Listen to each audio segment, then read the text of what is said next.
Como que acontece esse processo de envelhecimento na pele do rosto, principalmente, assim, né? Bom, então a gente vê que a pele ela vai se modificando ao longo do tempo, vai diminuindo sua elasticidade, vai diminuindo colágeno, elastina, vai se tornando mais atrófica, mais fina, mais ressecada, tem mais manchas também, né? No rosto a gente fala ali da questão da ação muscular, que também ajuda nesse processo de envelhecimento. Olá, pessoal! Estamos aqui novamente nos estúdios RMB Filmes para gravar a temporada 2025 do nosso podcast Saúde. Essa noite, é noite, tá, pessoal? A gente está trazendo uma convidada nova, uma colega dermatologista, a Franciele De Antoni, que vai conversar sobre esses assuntos mais badalados aí da dermato, que vive aparecendo nas redes sociais, as dúvidas, né? Que a gente tem, uns assuntos bem interessantes, assim. Eu vou querer apresentar aqui, então, a Franciele para vocês. Boa noite, Franciele. Boa noite. É um prazer te receber aqui para a gente conversar. Eu queria que tu te apresentasse também, contasse um pouquinho da tua história, né, para o pessoal conhecer, para depois a gente começar a debulhar o nosso assunto, né? Vamos lá. Então, meu nome é Franciele De Antoni, sou médica dermatologista. Fiz a minha formação na UX, Universidade de Caxias do Sul, já faz 10 anos, inclusive esse ano está fazendo 10 anos que eu sou formada médica. Realizei minha especialização em dermatologia, então, 3 anos na Universidade Federal do Rio de Janeiro. E finalizados esses 3 anos, voltei, então, retornei à minha cidade natal, que é Caxias do Sul, e abri meu consultório aqui, então. E qual que é, assim, mais a tua área de atuação? Tu trabalha com dermatologia geral? Tem alguma coisa que tu faça diferenciada dentro da área da dermato? Eu atuo em todas as áreas dentro da dermato, tá? Eu faço a parte clínica dermatológica, a parte cirúrgica e também a parte estética, né? A parte de cosmetria. Gosto de todas elas, mas estou me dedicando bastante à cosmetria ultimamente. E a cosmetria, como é que tu define cosmetria para os leigos aqui? Eu também sou leiga. Cosmetria é essa parte de procedimentos estéticos, gerenciamento do envelhecimento, a gente trabalha com essa parte. E essa questão do gerenciamento de envelhecimento, que a gente tinha conversado outro dia, que eu adorei essa expressão, assim, porque eu acho que é uma expressão que a gente leva para a vida toda, né? Para todos, nessa questão. Porque vida saudável, prática de exercícios, alimentação, como que a gente cuida dos dentes, inclusive, né? Eu acho, né? Porque envelhecer tem que envelhecer bem, né? Com saúde. Tinha uma piadinha antiga no que os pacientes falavam no consultório, que era, para quando a gente envelhecesse, tinha que estar andando bem e com os dentes bons, né?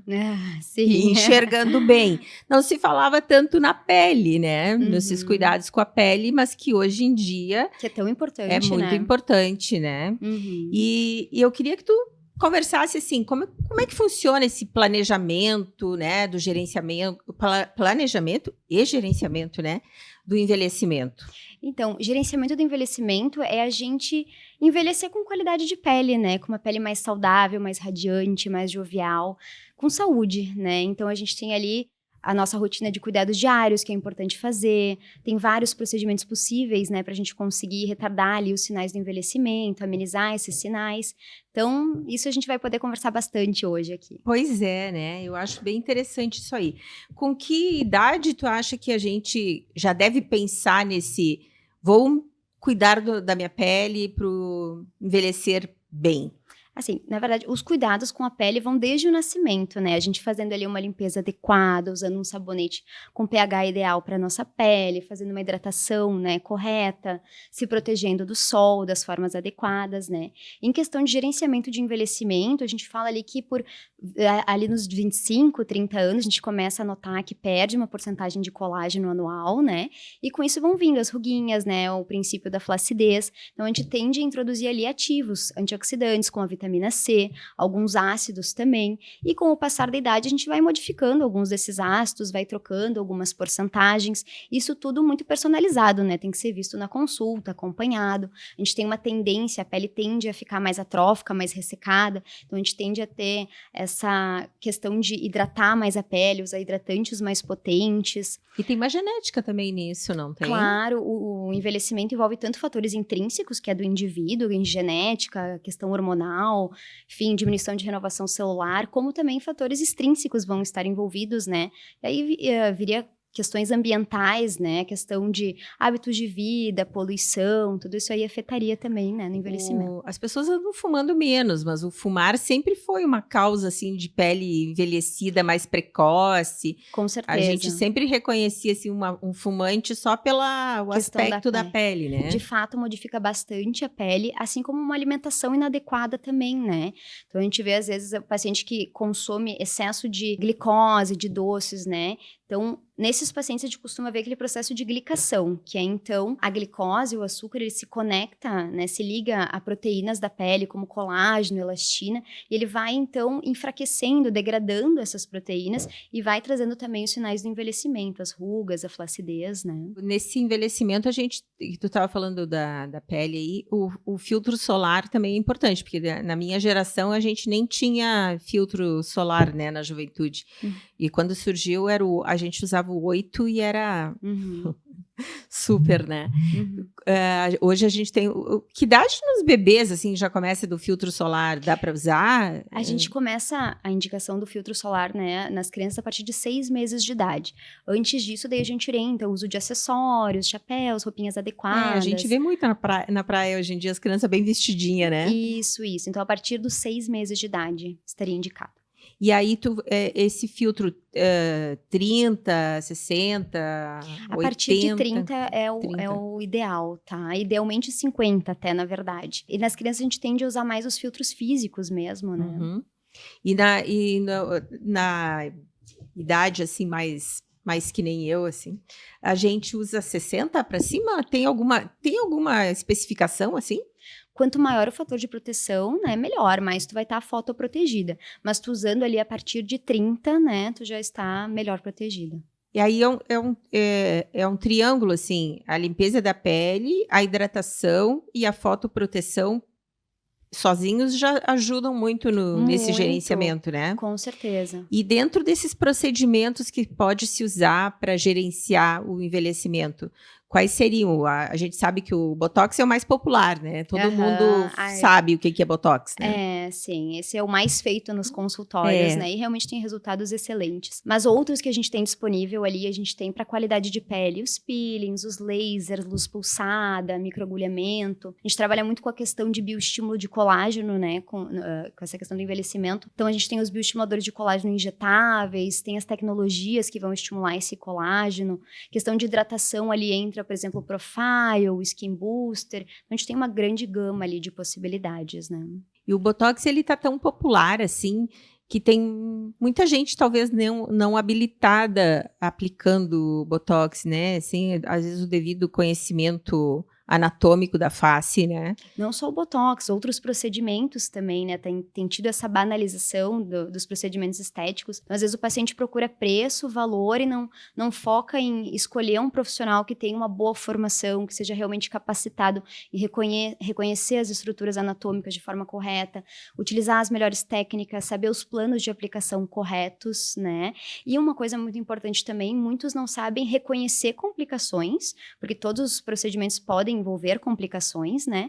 E não sabem, às vezes, tratar essas complicações. Sim, né? aí que diferencia o bom profissional, né? O bom profissional é aquele que sabe lidar com as complicações, né? Exatamente. O que a gente mais vê é, né, muitos pacientes vindo para o dermatologista porque, né, o profissional inicial não soube, né, reconhecer ou tratar aquela complicação. E porque ficou um acesso, assim, através das redes sociais também, que tu encontra tanta gente fazendo e tanta gente colocando que fez e que faz, e como é que ficou, e o antes e o depois, e o acesso financeiro, às vezes, mais em conta que está hoje também, né? Isso faz, eu acho, com que as pessoas acabem, às vezes, fazendo péssimas escolhas, né? É verdade. Às vezes vai pelo número de seguidores daquela pessoa. Isso eu acho horrível, né? Mas é o que está valendo hoje. Exato. Enfim, é uma porção de coisas ali que muitas vezes o paciente escolhe realmente mal quem vai cuidar da pele, que é o maior órgão do nosso corpo e demanda super nossa atenção, nosso cuidado, né? Quais seriam as complicações, assim, que são mais frequentes nesses procedimentos, talvez um pouco mais invasivos, assim, que são microagulhamento, dá para considerar invasivo? Sim. São procedimentos, né, que tu vai ter microperfurações ali, então pode ter infecções no local, né? A questão dos preenchedores com ácido hialurônico, né? Então, a possibilidade de oclusão vascular, que é uma complicação super grave, né? Pode dar até cegueira, né, se acabar embolizando um vaso ali errado. Então, são várias complicações. Peelings, queimaduras também, né? Pessoas que não sabem usar o peeling, qual peeling usar, enfim, de que maneira usar, né? Eu me lembro, assim, quando começou a se usar, eram aquelas micro acrílico, assim. Não era polimetilmetacrilato, mas era um acrílico. Tu fala de preenchimento? Sim. E que faziam aqui, assim, ó. Existiam para tirar essas ruguinhas de expressão aqui. E eu me lembro do relato numa revista de oftalmologia de 2 casos de cegueira por embolização da artéria central da retina, né? Uhum. E esse é uma cegueira que acontece em poucos minutos e definitiva, né? Uhum. E fica tudo escuro. Uhum. Realmente fica tudo escuro. Nunca mais volta a visão. E às vezes a localização que se faz o Botox, que eu já vi, assim, por pessoas que fizeram talvez despreparadas, né? É fazer na testa e depois o paciente chega no consultório queixando de que tá com o olho fechado e que não consegue abrir o olho. Aí tu vai lá e diz assim, sim, tu tinha uma ptose, precisaria de uma blefaroplastia e tá usando o músculo frontal para levantar e abrir os olhos, né? Daí vai lá, faz botox, paralisa esse músculo frontal, cai a pálpebra, o olho fica assim e faz o quê, né? Agora... Aí entra tu saber aplicar, né, no plano correto, né, realizar os pontos numa localização correta para não ter esse tipo de complicação, né? Porque isso pode... A pessoa fica meses, né? Porque quanto tempo leva para reverter um Botox? 6 meses, mais ou menos? A durabilidade do Botox, hoje em dia, a gente vê em torno de 3 a 4 meses, é o mais frequente, né? Isso vai variar muito conforme o indivíduo, né? Então, questão do metabolismo do paciente, se faz muita expressão mímica facial, atividade física, né? Como é que é essa atividade física, se é muito extenuante. Aí tem a questão que entra também, né, da durabilidade. O produto ser um produto de qualidade, tá numa diluição correta, foi injetado no plano correto, tudo isso vai influenciar, né? E esses múltiplos procedimentos, eles podem, no planejamento que tu vai fazer para o teu paciente, desse gerenciamento do envelhecimento, tu pode agendar, assim, durante o ano, que possibilidades ele tem, ele pode fazer microagulhamento aqui, botox dali a uns meses, mais ou menos assim que funciona? É interessante a gente fazer um plano de tratamento, né? Então, a gente verifica quais são as queixas do paciente, o que ele gostaria de melhorar, e aí a gente vai criando um plano de tratamento. Então, num primeiro momento, faz ali a toxina botulínica, né? Pode fazer um peeling, depois vai fazer o bioestímulo de colágeno, enfim, a gente vai trabalhando conforme a queixa. E o paciente também vai envelhecendo e vai ganhando uns aditivos a mais aí, né? Para melhorar. É muito importante a prevenção, então começar o quanto antes com os cuidados diários da pele, começar com os procedimentos, né? Para gerenciar bem esse envelhecimento, e muito importante a manutenção, né? Desses cuidados, né? Não só começar, como também ter essa manutenção. Pois é, eu acho que essas coisas que têm que ser levadas mais em consideração, assim, né? O que eu vejo também, e a gente lê, são algumas coisas meio bizarras e meio aberrações, assim, né? Então, eu acho que realmente as pessoas têm que fazer com um profissional habilitado, né? Que tenha conhecimento, tem que ser um médico conhecedor, estudou, né, para isso, né? Um médico dermatologista, né, são 6 anos de medicina, 3 anos de dermatologia, então 9 anos se somam ali, mais os, né, incontáveis... oficinas, cursos e treinamentos, exato, né? Simpósios, jornadas, workshops, então é toda uma preparação para capacitação, né, de tu manejar melhor a pele de melhor forma a pele desse paciente, né? A gente fala muito dos tratamentos da pele, né? Do envelhecimento da pele, quando começar a cuidar da pele, mas assim, a pele tem uma função, né? Ela é o maior órgão do corpo. Quais são as funções da pele? Bom, então a pele, que nem tu falou, tem muitas funções de fato, né? A gente pode começar citando pela barreira física que ela faz, então ela impede, né, que elementos nocivos entrem no organismo, ela impede a perda de elementos vitais, principalmente água. Nela a gente tem os anexos cutâneos, como as glândulas sudoríparas, que vão produzir o suor e com isso vão controlar a temperatura corporal. Temos também as glândulas sebáceas, que vão produzir o sebo, que vai então impermeabilizar e lubrificar essa pele. Tem os pelos, que vão proteger também, né, a pele. A gente sabe que ela está envolvida também na questão de defesa imunológica, na síntese de vitamina D. Então, é uma porção de funções. E a pele tem várias camadas, né? Isso, a pele tem 3 camadas, né, que é a epiderme, a derme e a hipoderme. Quais as funções, mais ou menos, de cada camada? Bom, então a epiderme, ela é a parte mais superficial ali da pele, né? Depois a gente tem a derme, que tem tecido conjuntivo, tem as glândulas, inervação, e depois a hipoderme, que é então o tecido adiposo, o tecido gorduroso. Esses cremes hidratantes que a gente encontra, assim, nas farmácias, e que eles colocam, assim, hidratação 72 horas, tá? Pra mim, sempre que eu experimento, nunca funciona, tá? Até que camada da pele esses cremes hidratantes costumam penetrar, assim? Sim, eles não penetram profundamente, né? Não vão chegar ali na hipoderme. Mas a gente vê que é necessário, apesar de dizer, né, tantas horas de hidratação no produto, que seja uma aplicação diária, pelo menos, né? Que seja feito isso para a gente manter essa pele fortalecida, né? Fortalecer a barreira cutânea. Isso sempre ajuda? Sempre ajuda, com certeza, é necessário. E tu acha que tem algum problema esses cremes hidratantes, eles serem muito perfumados, vamos dizer assim? Ou... Depende do paciente, né? Pois. Pacientes que têm a pele mais sensível, mais provável a dermatites, é sempre bom escolher cremes hipoalergênicos, né? Sem cheiro, que tem alto poder de hidratação, né? Muitas vezes a gente tem esses cremes que têm uma fragrância maravilhosa e um poder de hidratação muito falho, né? Então, é importante tu escolher uma marca correta de hidratante para estar, de fato, protegendo essa tua pele, né? Fortalecendo a tua barreira cutânea. Pois é. Isso eu já vi também, assim, muito perfume e pouca hidratação, né? Sim, é o que a gente mais vê, na verdade. Né? Uhum. E porque... Mas eu vejo que eles não duram mesmo aquilo tudo que tá na embalagem, assim, né? Mas realmente, concordo contigo, melhor usá-lo do que não usar nada, né? É importante usar após o banho, é o melhor momento também, né? É um momento de maior absorção ali do produto. Então, nessa fase, assim, da infância, a gente vê que tem muita criança, muita menina, né, que se influencia nas redes sociais e elas já querem usar esses produtos fortes, na verdade, que essas influenciadoras indicam para... A pele da criança não permite que se use esses produtos, né? O que tu indica para a pele de uma criança para ela fazer o skincare dela, vamos dizer assim? Fazer ali uma limpeza adequada, né? Um sabonetinho pro pH, né, ideal daquela criança. A gente usar uma hidratação correta, né? E usar uma proteção adequada, né? Esses são os cuidados básicos que podem ser feitos, né? Só que daí a gente tem muita informação hoje, acesso a muita informação, principalmente nas redes sociais. E aí as crianças acabam, né, querendo pertencer, muitas vezes ali ao grupo dos adultos, enfim, acabam querendo usar ativos que são usados na pele madura, na pele dos adultos. E isso acaba acarretando complicações, né? A pele da criança, ela tende a ser uma pele mais frágil, né? Uma pele que tem mais tendência a irritações, dermatites, e aí a gente vê as complicações. Esses processos alérgicos, né? Isso. E existe hoje, assim, até me lembrei agora, assim, essa coisa da maquiagem infantil, hein?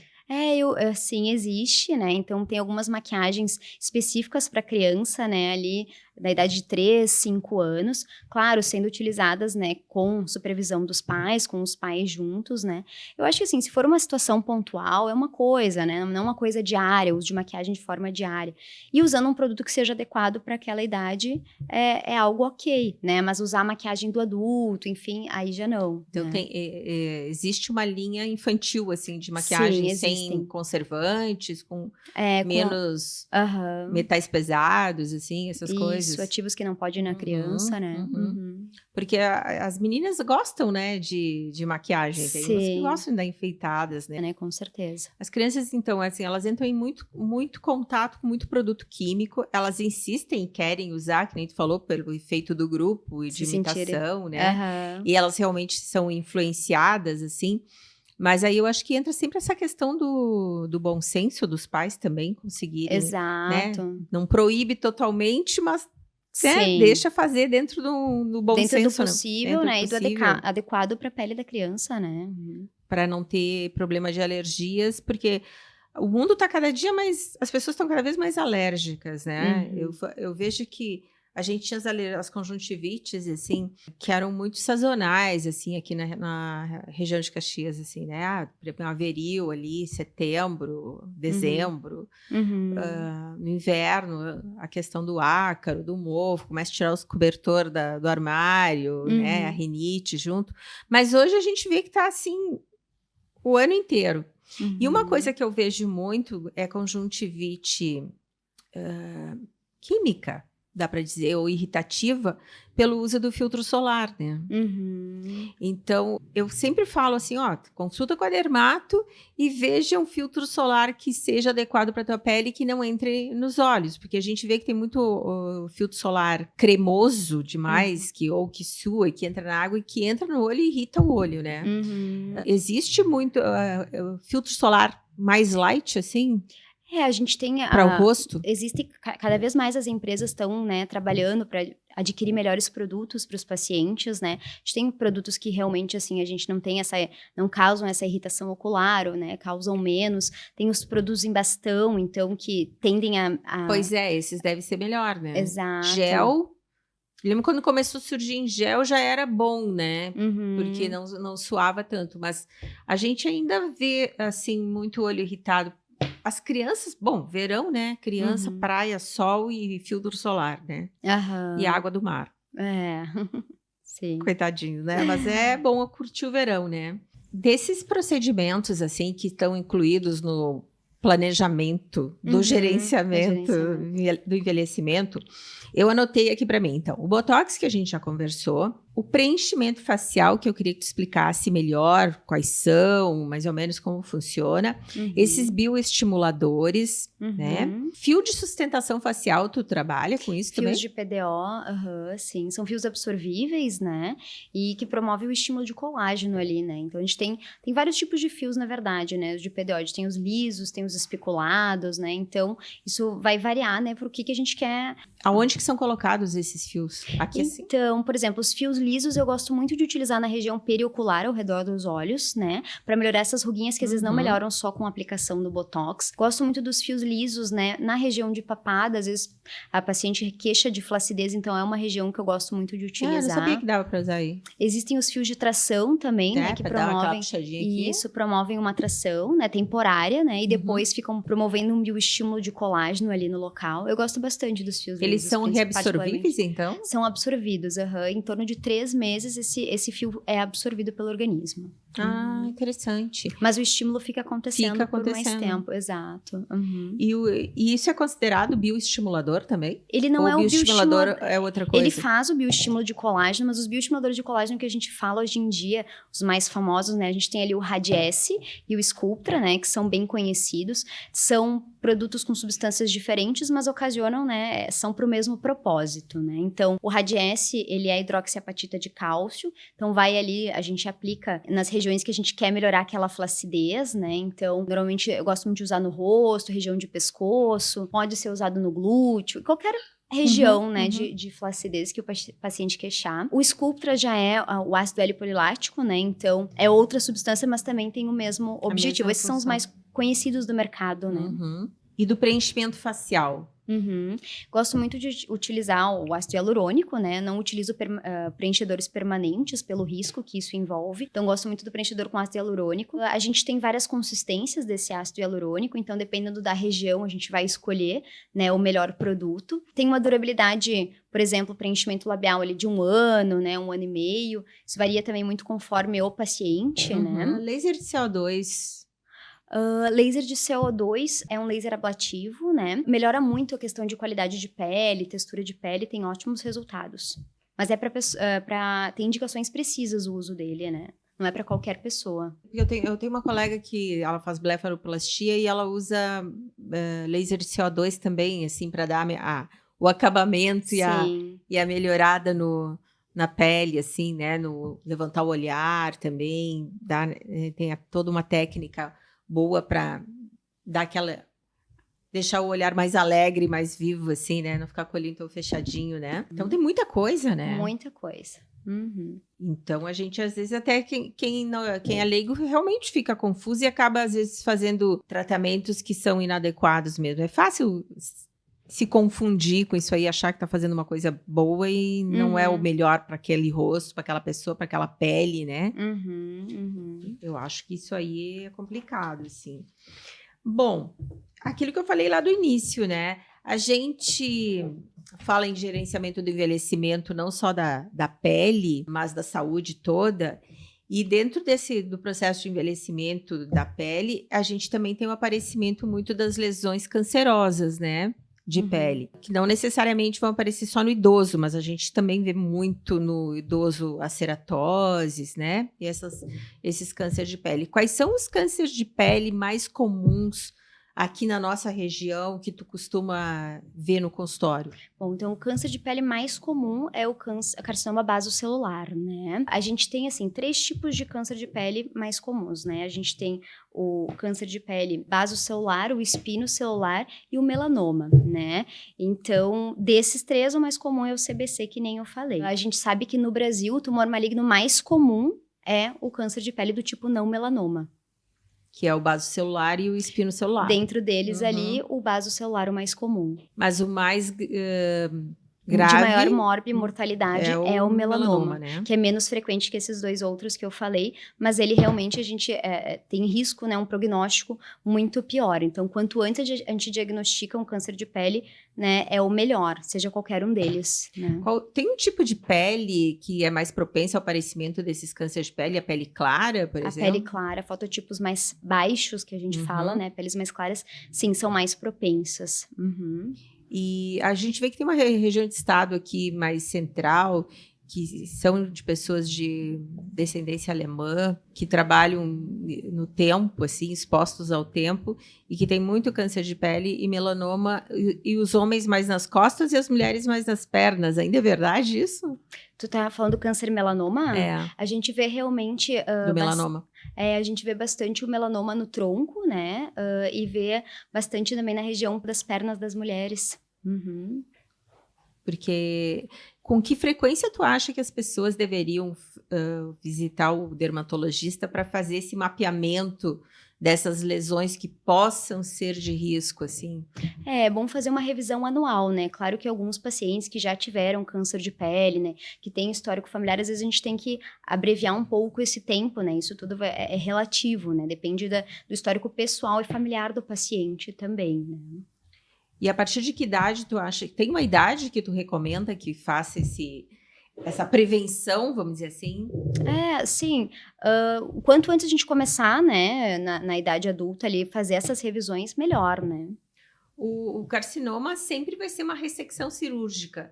Ou tem condição de tu pegar uma lesão pequena, inicial, e fazer algum tratamento conservador, vamos dizer assim, e não ser cirúrgico? Ou sempre tem que fazer a retirada dessa lesãozinha, mesmo pequena? Depende do tipo de carcinoma que a gente está falando, né? Existem outras formas de tratamento. Eu gosto muito da opção cirúrgica, né? Mas dependendo enfim, de como tá o paciente, né? Das comorbidades do paciente, enfim, e do tipo de lesão que a gente tem outras possibilidades.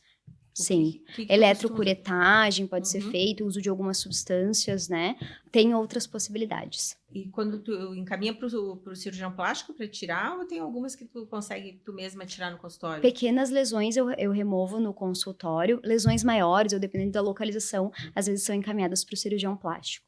E quando tu faz aquela avaliação com a lupinha lá e tu olha e tu acha que tem cara de melanoma naquela lesão, qual que é a tua conduta, assim? Primeira coisa é biópsia, né? Tem que ser biopsiada aquela lesão, não tem nem dúvida, né? E depois vem o resultado de melanoma?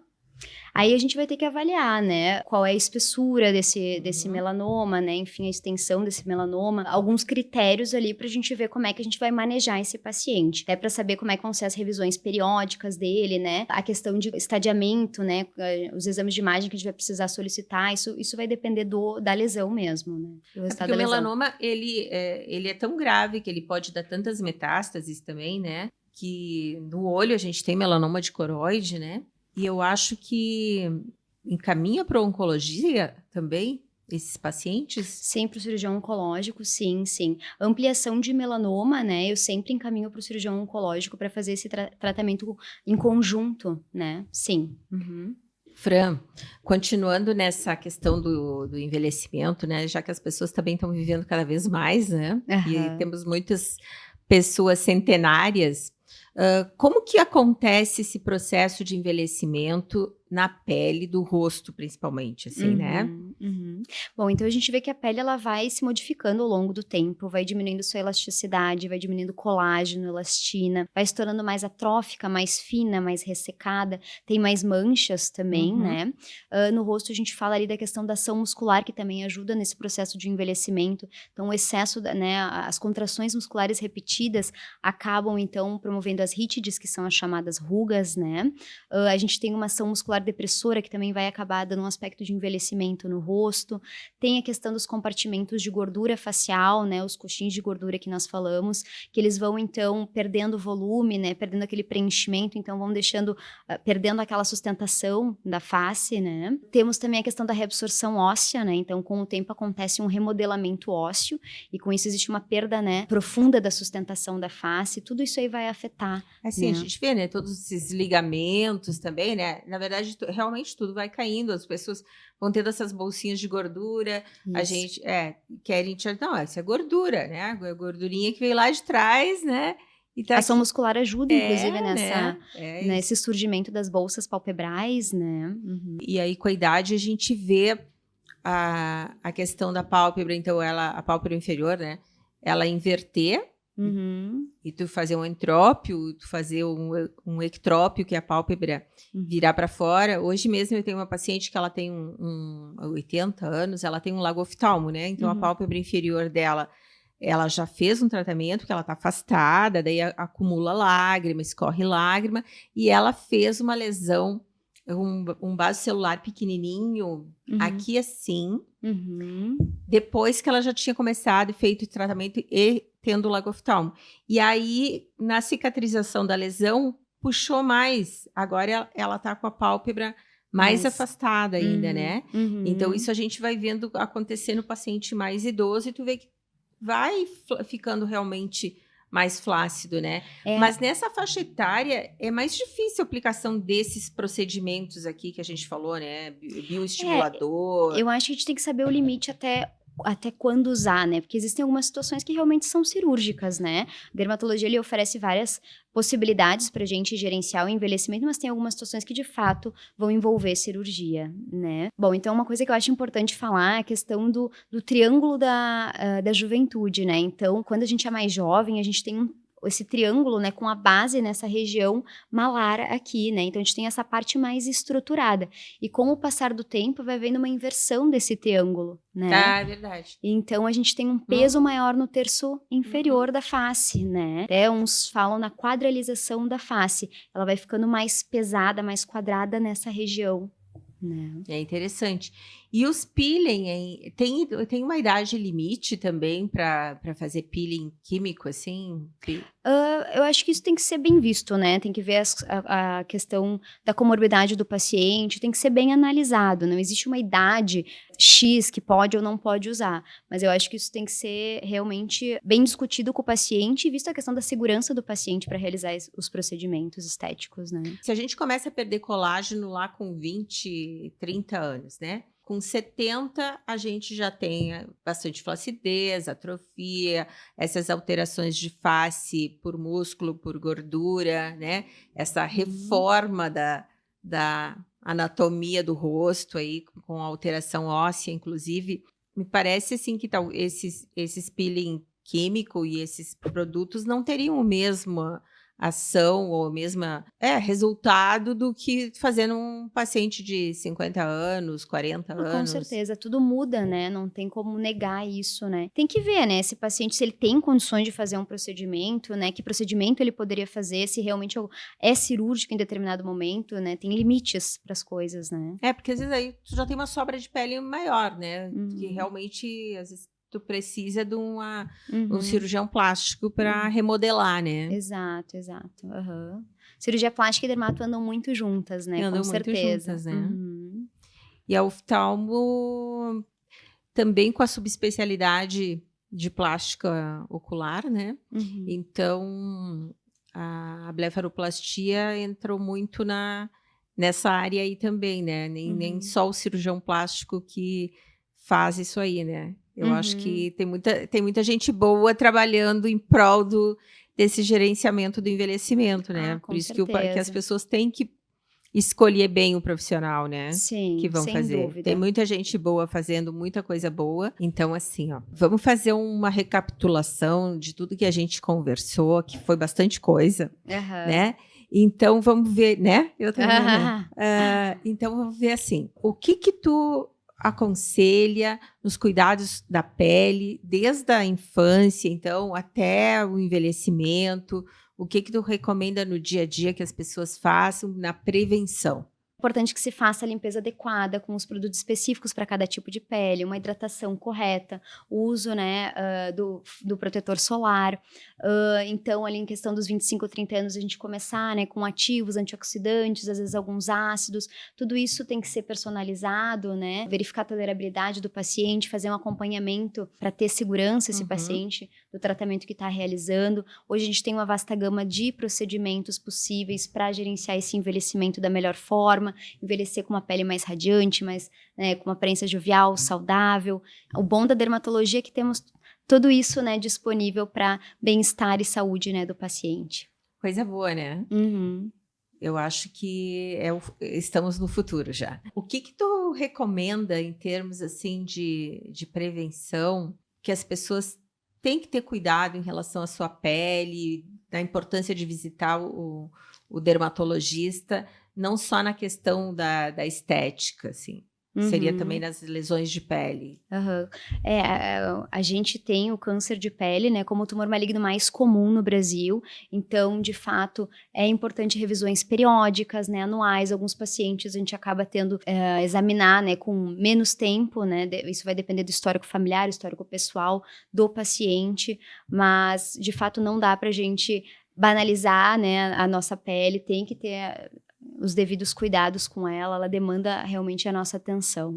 O que tem que chamar atenção na pessoa, assim, que ela deva sentir que aquilo não é normal numa pintinha, por exemplo, de pele, assim? Então, uma lesão que não cicatriza, né? A questão do CBC ali, uma papulinha, né? Uma bolinha perolada que não cicatriza. Pensando ali no melanoma, uma mancha que tenha assimetria, que tenha bordos irregulares, tenha várias cores, um diâmetro, numa lesão grande, maior que 6 milímetros, a gente fala, né? Se é uma lesão que está mudando com o passar do tempo, a questão do seu tamanho, das suas cores, se está ulcerada, erosada, né? Tudo isso é importante que seja visto, né? Tem que chamar atenção, né? Tem que chamar atenção, e tem que ir logo consultar, né? Com certeza. Quanto antes a gente diagnostica um câncer de pele, melhora o prognóstico do paciente. Quais são os cânceres de pele mais comuns que a gente já falou, né? O basocelular, o espinocelular e o melanoma. Os 3 mais comuns são esses, né? Dentro desses 3, o mais comum, de fato, ainda é o basocelular. Né? Qual que é a aparência, assim, do basocelular? Tu deu as dicas gerais ali, né? De todos. O basocelular tem alguma característica, assim, mais suspeita, assim, que vocês dermatos já olham e já dizem assim, isso aqui é um basocelular? Sim, a gente tem a questão da macroscopia, que a gente reconhece por uma lesão perolada, né? Uma lesão que brilha ali, uma lesão papulosa, às vezes uma lesão ulcerada, então também chama atenção.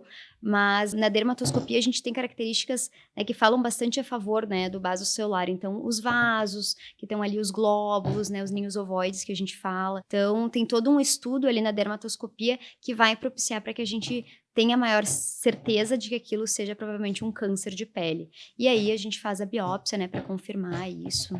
A dermatoscopia tu avaliaste com uma lupa, assim, de aumento? Existe um aparelho, exato, que ele aumenta, né, bastante a lesão. Então, ele tem luz polarizada e não polarizada. A gente consegue ver as estruturas, as lesões, a parte tanto superficial dela, quanto um pouco mais profunda. Mais profunda também. Isso. Isso ajuda muito, né? Isso ajuda muito. Com certeza. A gente sabe que para fazer esse planejamento do envelhecimento, existem vários procedimentos disponíveis aí que vocês utilizam para manter essa saúde da pele, né? Quais são esses procedimentos que vocês mais usam no consultório? Então, a toxina botulínica, né, é muito feita nos nossos consultórios. A gente tem a questão dos bioestimuladores de colágeno, né? Então, sejam injetáveis ou sejam um bioestímulo através de tecnologias, a gente faz bastante. A questão, então, dos preenchimentos, né, com ácido hialurônico para sustentar pontos específicos da face, porque ela tende a ter um desabamento, né, tende a perder o contorno. Então, a gente faz bastante uso do preenchimento, né, com ácido hialurônico. Os peelings para melhora de qualidade de pele, melhorar as manchinhas, né? Também a gente faz bastante, laser, luz pulsada, microagulhamento também, né? Como é que funciona o Botox? Assim, qual que é a ação do Botox? Então, a gente faz a aplicação, né, da substância em pontos específicos ali da face, onde a gente quer causar um relaxamento da musculatura, né? Então, a gente diminui a contração muscular e com isso a gente tem uma melhora das rugas naquele local. Preenchimento facial, então, a gente utiliza o ácido hialurônico, né? A gente usa consistências diferentes de acordo com o local onde a gente quer preencher, né? Existe uma durabilidade variável ali de 1 ano, 1 ano e meio, né? Isso varia muito conforme o paciente, de fato. A gente faz pontos de sustentação na face, né? Então, eu gosto muito de trabalhar com refinamento, né, do rosto. Não gosto daquele excesso de uso do preenchedor, né? Eu acho que tem que ficar de uma forma natural, elegante, né? Em pontos específicos mesmo. E os bioestimuladores, como é que eles funcionam? Os bioestimuladores, então, a gente tem, que nem eu falei anteriormente, os injetáveis e temos também as tecnologias, né? Então, por exemplo, os injetáveis, os mais comuns, a gente tem o Radiesse e o Sculptra, que a gente escuta mais, né? Que a gente utiliza mais. O Sculptra, então, é o ácido polialilático, né? Então, a gente vai fazer a aplicação dele na pele para ocasionar, né, esse aumento de colágeno, elastina. O Radiesse, a gente vai utilizar a hidroxiapatita de cálcio com esse intuito. Questão do bioestímulo de colágeno com tecnologias, eu gosto muito do uso do Ultraformer. Então, ele vai fazer ali pontos de retração, né, na pele, com isso vai dar uma sensação de lifting, vai estimular o colágeno Esse também. Ultraformer é um aparelho, um equipamento? Ele é um ultrassom micro e macro focado, exato. Que faz pontos de coagulação, né, nos locais onde a gente vai aplicando ele. Interessante. E os peelings, tem vários tipos de peeling, vários né? tipos. Tem os muito superficiais, os superficiais, médios, profundos. Aí vai conforme a indicação, né, do paciente. Eles vão fazer ali uma renovação celular, então vão melhorar toda aquela qualidade de pele, né? Gosto bastante de utilizar no consultório. Tem mais alguma recomendação que tu gostaria de deixar, principalmente, eu diria, para as mulheres, para as meninas, para as jovens, assim, em relação aos cuidados com a pele? Que quanto antes a gente começa esses cuidados, melhor a gente vai envelhecer de fato, né? Com mais qualidade, mais saúde, né? Mas claro que tem que ser bem visto quais são esses produtos que vão ser utilizados, né? Não pode ser qualquer produto e nem um produto de adulto ser usado em criança, enfim, tem que ser, de fato, bem indicado, esses produtos. E sempre o dermatologista para indicar, né? Sempre o dermatologista para indicar, para acompanhar, né? Porque o adolescente, ele já começa a mudar a pele dele, né? Exato. Fica uma pele mais oleosa, mais acne, né? Às vezes, com menos de 25 anos, a gente vai introduzir ali no skincare alguns ativos também, né? Por causa da questão da oleosidade, da acne. Aí, às vezes, a gente entra com ácido salicílico, ácido azelaico, entre outros. Então, por isso que é tão importante a consulta para a gente personalizar bem. A gente tem que verificar a tolerabilidade do paciente também aos produtos, não pode ser qualquer produto, né? O Roacutan, que é uma marca de medicamento, né? Continua se usando muito, assim, para o tratamento da acne no adolescente? Quando bem indicada, sim, ela melhora muito a qualidade de vida dos pacientes, né? Independente da idade, ali, se o paciente tenha uma acne que demanda a necessidade desse medicamento oral, a gente vê resultados excelentes. Muda a qualidade de vida do paciente. Por quanto tempo, em média, assim, tem que usar o Roacutan? A gente faz o cálculo baseado no peso do paciente, né? Em geral, uma média, a gente vê 1 ano, né, de tratamento. Mas, de fato, que nem eu falei, é calculado pelo peso, né, de cada paciente. Então, os adolescentes, eles têm vários problemas de pele, né? Que eles também têm que ter cuidado para ficar com uma pele bonita também no adulto, quando adultos, né? E depois, aí, continuar no planejamento dos 20 anos em diante, né? Isso aí, com certeza. Franciele, eu queria te agradecer, então, a presença, mas também gostaria de que tu deixasse aqui para o público, para nossa assistência, aonde que a gente te encontra nas redes sociais, qual que é o teu Instagram, o endereço do teu consultório, né? Uhum. Depois a gente coloca na Aham. barrinha, aparece os teus dados. No Instagram, então, é Franciele, com LY no final, de Antônio, _ Dermato, tá? O meu consultório é o Edifício Atuale, na rua 18 do Forte, 1092, né? Sala 1102, né? 11º andar.